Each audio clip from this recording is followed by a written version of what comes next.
KUSI News at 6:30. I'm Alan Dunn.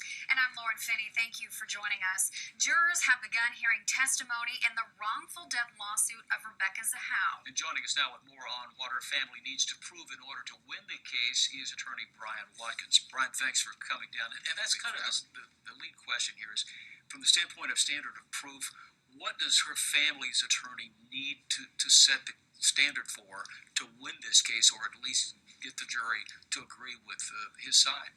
Well, the standard of proof in a civil case is preponderance of the evidence. That's different from a criminal case. The standard of proof in a criminal case is beyond a reasonable doubt, which means you have to have no doubt, of course reasonable, no doubt at all that a person committed a crime in order to convict him and take away his life and liberty. However, in a civil case, the standard is preponderance of the evidence, which means just a tipping of the scales of justice, 51 to 49, he can win. If he has 51% to the 49, unlike a criminal case, which has to be 100 to 0. Okay. And I think probably the most infamous example of that would be in the O.J. Simpson trial, where he was acquitted and then found guilty in the civil case. But if the Zahau family in this case wins, would the DA possibly reopen that case?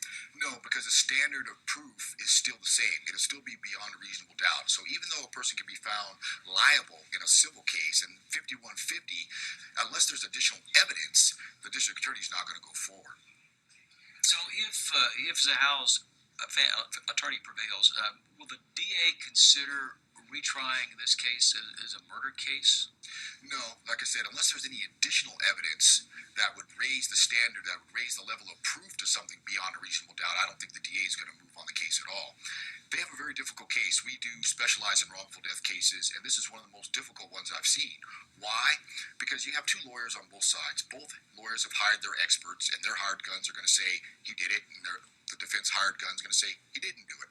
The tiebreaker here is going to be that law enforcement investigation, that unbiased investigation where law enforcement looked at this case and said it was a suicide, and they had no bone to pick. They have nothing to win or lose in the fight. If they felt that he committed murder, they would have charged him with murder.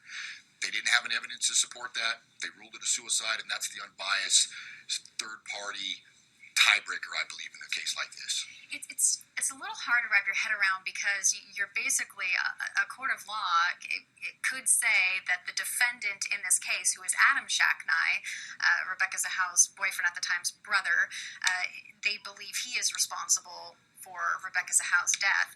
So in a court of law, they could say, yeah, okay, we agree with you, that's the case, but there would be no criminal trial in that case, you're saying, most likely. Correct. And necessarily wouldn't be the court, it wouldn't be the judge, but it'd be jurors, and they only have to get 9 jurors out of the 12 to say that he's liable, he probably did it, and they would win the civil case. But like I said, in a criminal case, you have to have all 12, right, and they all have to say he did it beyond any reasonable doubt. And now whether or not the DAs can say we can now jump that hurdle, I don't believe so without some new evidence coming out.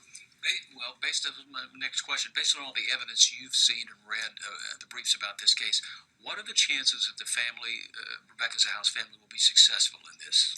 It's a very, very difficult case, like I was saying.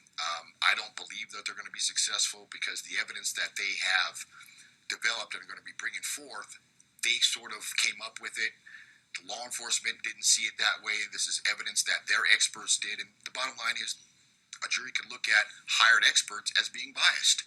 And you hired him, and of course he has to say that or he wouldn't be hired. And of course on the defense side, it's going to be the same thing. If I'm not mistaken, everything I've seen is there was no other DNA other than hers on everything. Correct. So they don't have that key evidence there, the key evidence that the DA was looking for to go ahead and press criminal charges. So they're still lacking that evidence too. And it is very expensive in a lot of these civil cases to bring forth all those experts, because they cost money. And I heard today there was a GoFundMe page announced to raise money to help the Zahau family hire those experts and bring them in. That's pretty unusual. Yeah, it is having a GoFundMe page, but experts being expensive, that's not unusual. Right. We deal with it all the time, so that's a problem. That's where sort of the bias comes in, where the expert says, well, how much were, they're allowed to ask that question. So, Mr. Expert, how much were you paid for your testimony today? And they have to say it. $10,000, $30,000. Oh, okay. That's going to sway a jury to say, hey, I don't know how unbiased this guy is. All right, Brian Watkins, thank you for coming down to help us understand this case a little better. No problem. Thank you. Good to see you.